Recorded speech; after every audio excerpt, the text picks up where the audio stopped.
आप देख रहे हैं सीबीआई कार्रवाई कर रही है। दूसरी ओर अगर पश्चिम बंगाल के गवर्नर की बात करें तो वो पूरी तरीके से एक्टिव है इस मामले को लेकर। पीड़ित परिवार से उन्होंने बातचीत की है और साफ तौर पर दावा किया है कि वो हर घड़ी में, हर परिस्थिति में पीड़ित परिवार के साथ में खड़े हुए हैं। ये बड़ी जानकारी आपको दे दें कि गवर्नर ने पीड़ित परिवार से बातचीत की, उन्हें आश्वस्त किया है। मैं आनंद बोस बोल रहा हूँ, गवर्नर।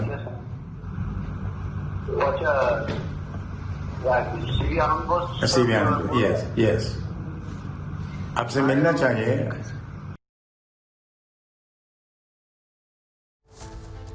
हम सब आपके साथ हैं।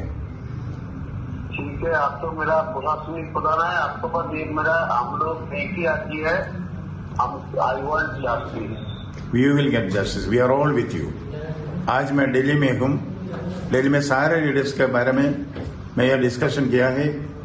जब आपका कन्वीनियंस है मैं वहां घर आऊंगा, आपकी कन्वीनियंस है। ठीक है, आने से, आपका आने से हम तो बहुत अच्छा लगेगा। मैडम कैसा है?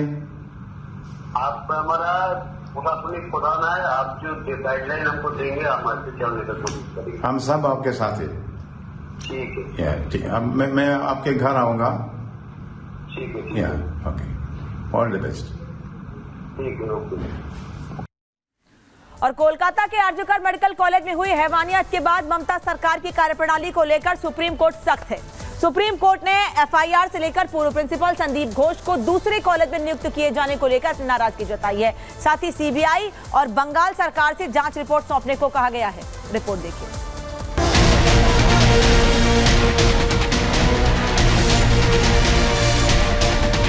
कोलकाता में हुए रेप मर्डर केस को लेकर सुप्रीम कोर्ट ने आज ममता सरकार को जमकर फटकार लगाई। सीजेआई डीवाई चंद्रचूड़, जस्टिस जेबी पाटदीवाला और जस्टिस मनोज मिश्रा की बेंच ने सुनवाई करते हुए बंगाल की प्रशासन व्यवस्था को लेकर भी कई सख्त टिप्पणियां की।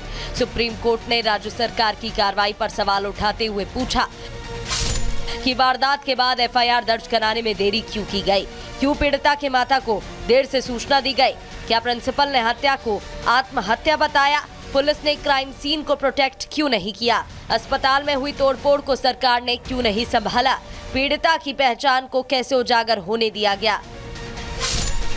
इतना ही नहीं, वारदात के बाद एफआईआर में हुई देरी को लेकर भी सुप्रीम कोर्ट ने राज्य सरकार को फटकार लगाई। सुप्रीम कोर्ट ने पूछा कि सबसे पहले एफआईआर किसने और कब दर्ज कराई, जिसका जवाब देते हुए पश्चिम बंगाल की तरफ से पेश हुए कपिल सिब्बल ने बताया कि रात 11:45 पर एफआईआर दर्ज की गई। इसके बाद नाराजगी जताते हुए सुप्रीम कोर्ट ने कहा कि आखिर वारदात के इतने घंटों बाद भी हॉस्पिटल प्रशासन क्या कर रहा था, क्यों एफआईआर दर्ज होने में इतनी देरी हो गई। यह हॉस्पिटल प्रबंधन की जिम्मेदारी थी कि वो एफआईआर दर्ज कराता।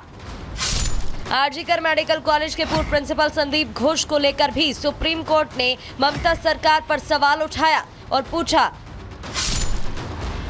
कि राज्य सरकार ने अब तक प्रिंसिपल संदीप घोष पर कार्रवाई की है।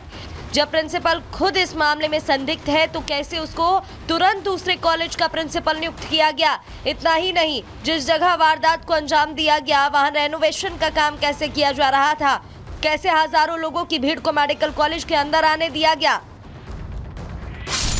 इतना ही नहीं, सुप्रीम कोर्ट ने सख्ती दिखाते हुए एक 8 सदस्यीय नेशनल टास्क फोर्स का गठन किया है, जो मामले की जांच करके 3 हफ्ते में अंतरिम रिपोर्ट और 2 महीने में फाइनल रिपोर्ट सौंपेगी। इसके साथ ही सुप्रीम कोर्ट ने सीबीआई से 2 दिन के अंदर जांच की स्टेटस रिपोर्ट मांगी और बंगाल सरकार से अस्पताल में हुए हंगामे की जांच रिपोर्ट मांगकर 22 अगस्त को अगली सुनवाई का आदेश दे दिया। Bureau report, Republic Bharat.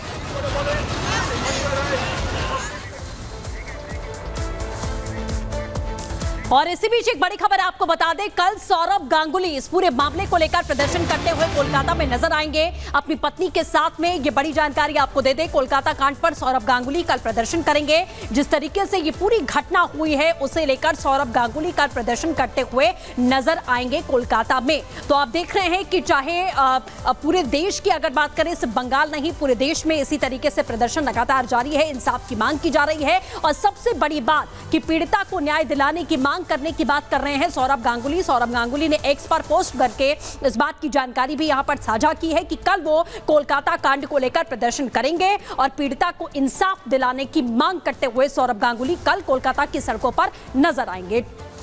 चलिए आगे बढ़ते हैं। राहुल गांधी यूपी के दौरे पर हैं। आपको बता दें, रायबरेली में एक युवक को इंसाफ देने की मांग कर रहे हैं, लेकिन वो कोलकाता कांड पर चुप हैं। जब उनसे महिला डॉक्टर से रेप मर्डर पर सवाल पूछा जाता है तो चुप्पी साध लेते हैं, जिसे लेकर बीजेपी हमलावर हो चुकी है। आपको दिखाते हैं इस रिपोर्ट के जरिए।